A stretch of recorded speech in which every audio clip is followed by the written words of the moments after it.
Hello guys, good morning. So, another day off na naman. At again, as always, busy lagi ang day off namin. Yan, kasi nga, yun lang yung time na nakakapaggawa ng mga errands, ganyan. Yun, nag-aayos, ganyan, kung ano-anong ginagawa pag day off. Yun kasi yung ginagawa namin. Hindi kami lumalabas. Lumalabas lang kami kapag yun nga, may okasyon, ganyan, birthday, anniversary, like holidays, yung mga ganyan, yan. Pero hindi rin every holiday. So depende kung anong holiday yun.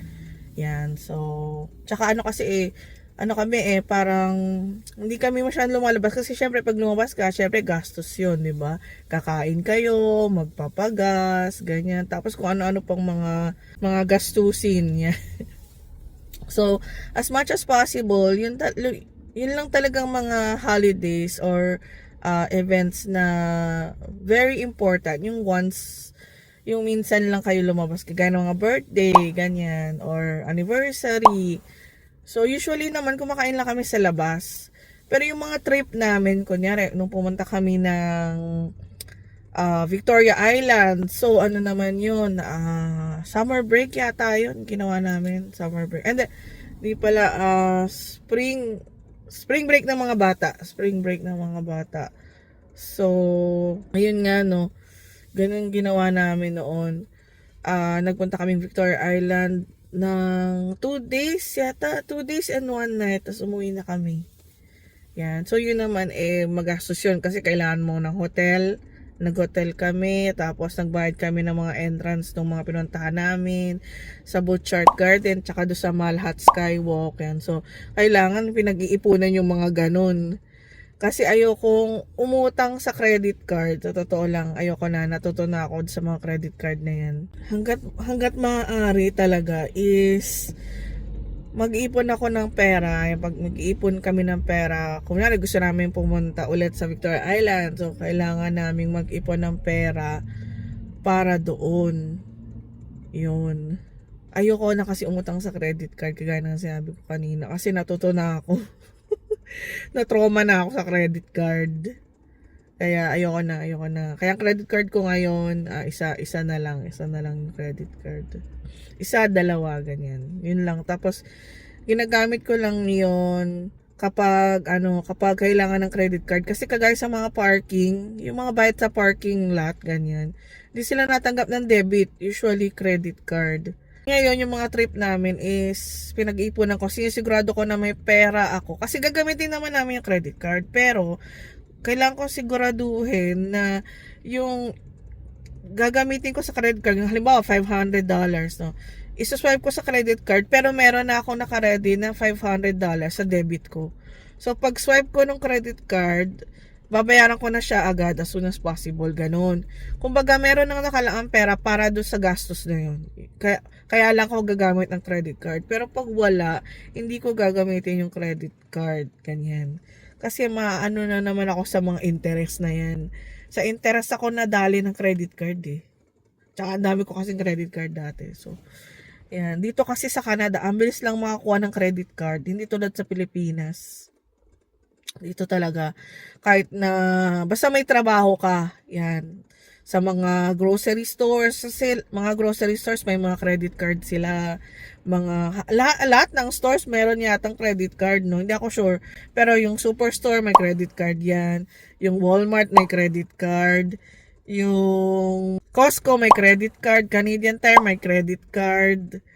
So, may mga store talaga na nakakabit sa kanila yung credit card, ganyan. So, talagang madali lang makakuha ng credit card dito. Kaya, careful na ako ngayon kasi grabe yung anxiety ko noon. Grabe yung daming credit card ko. Tapos nakakabayad ako, minimum lang, ganyan.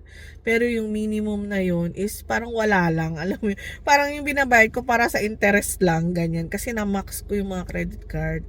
Almost na-max ko sila lahat. So, sa interest ako nadali. Kahit na dalawa yung trabaho ko noon, guys, walang nangyari talaga, as in, grabe. Doon ko naramdaman yung anxiety. Ganyan. Doon ko naramdaman yung natawag na anxiety. Na ito pala yun, ganito pala yung pakiramdam ng mga anxiety ka. Na every day is, iniisip mo saan ba ako kukuha ng perang pambayad, ng credit card. So, kailangan ko pa bang kumuha ng extra na trabaho? Kasi dalawa na yung trabaho ko nun, guys. Kailangan ko pa bang kumuha ng extra pa na trabaho para mabayaran ko yung credit card, ganyan. So, grabe talagang experience yun. Ayoko na maulit. Kasi, alam mo yun, halos mabaliw ka na. Hindi naman sa mabaliw, pero papunta ka na doon, alam mo yun. Kasi nga hindi mo alam gagawin mo eh.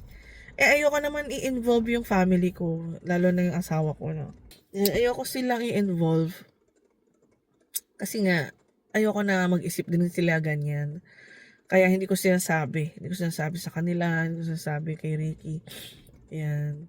Pero, hindi rin tama pala yun. Kasi nga, di ba? Dapat sinishare mo rin. Pero, ayoko talaga, sa totoo lang. Pero, ang ending, sinabi ko rin kay Ricky. Kasi nga, hindi ko na kaya. Kailangan niya nang malaman na gano'n na nga nangyari. Ganyan. Siyempre, di ba? Kailangan na sabihin. And then, yun, at least, nagkaroon ako ng pagkakataon na maitama yun. Di ba? At bumaba yung hinuhulugan ko every month. Yan. Nagbabayad pa rin ako ngayon, guys, no? Nagbabayad pa rin ako noon. Matagal ko siyang babayaran taon. Pero, ang maganda doon is nakakuha ako ng nababaan ko yung monthly ko na binabayaran. Almost 80% nung binabayaran ko dati, bumaba siya ng mga 80%. So, ang laki ng difference, di ba, guys? Kalimutan ko yung tawag sa in-apply ko eh. Hindi ako nag-file ng bankruptcy, guys. Hindi ako nag-file kasi hindi maganda pag meron kang record na bankruptcy kasi forever na yun eh. Ewan ko, yun ang intindi ko sa bankruptcy, hindi ako sure. So, i-correct nyo na lang ako, guys, kung mali ako. Pero yun ang pagkakaintindi ko. Pag bankruptcy kasi, parang nasa record mo na yun. Hindi ako sure, guys, ah. Kaya hindi bankruptcy ang kinuha ko eh. Nag-file ako ng parang ilalagay ko na lang sa screen. Kasi nalimutan ko, pero yun yung ginawa ko. Final ko yun. And then, parang pinatawad na ako ng mga bank. Yung mga credit card company, parang pinatawad na nila yung utang ko at binabaan na lang nila yung utang ko sa kanila. Ganyan. So, binabaan nila ng 80%. Kaya napakalaking luwag sa akin noon, sa totoo lang, guys. Parang nakahinga na ako ng maluwag pala. Sorry, malalim. Nakahinga na ako ng maluwag. Sobra. Sabi ko sa sarili ko, tama na. Huwag mo na ulitin yan. Pasaway ka kasi. Yung sabi ko talaga sa sarili ko. Kaya yun na yun. Yun na yung last of it. So, inano na lang yung mga credit card. Parang blacklisted na ba ako? Hindi ako sure eh. Kung paano nangyari. Basta hindi ko na magamit. Lahat ng mga credit card na yun, hindi ko na magamit.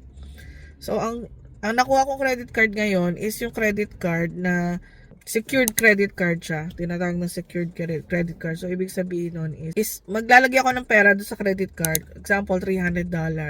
So, yung 300 na yun yung magiging laman ng credit card ko. So, ibig sabihin, pera ko yun. Yung credit, yung 300 na yun. So, parang, yun lang yung ilalagay ko doon sa credit card para may laman yung credit card. And then, yun yung i-spend ko. I-spend ko yung credit card. Gamit yung pera ko rin. Pero kailangan bayaran ko rin yun.